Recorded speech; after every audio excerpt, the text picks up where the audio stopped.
Hello and welcome to the sixth video of the root finding method series.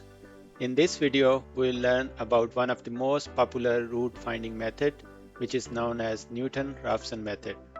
In this method, let's say we pick an initial guess of the root at xi. We can then draw a tangent from the point on the function at xi. The next estimate of the root will then be the point where the tangent crosses the x-axis. We then repeat the process until a stopping criterion is met.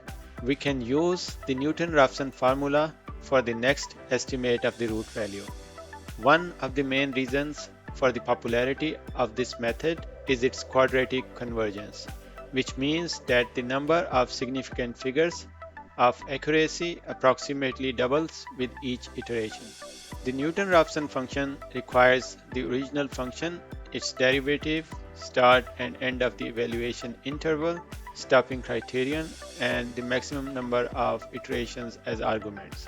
Since a function can have multiple roots, we first use the incremental search to find how many roots are present.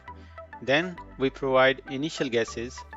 If a user-specified initial guess is not available, we use the intervals obtained from the incremental search to find an initial guess for each root. In the main while loop, the root is then estimated using the Newton-Raphson formula. We compute the relative error, and if the maximum number of iterations has not reached, we assign the estimated value to x_r_old variable and then the function value to f_old variable and repeat the process until a stopping criterion is met.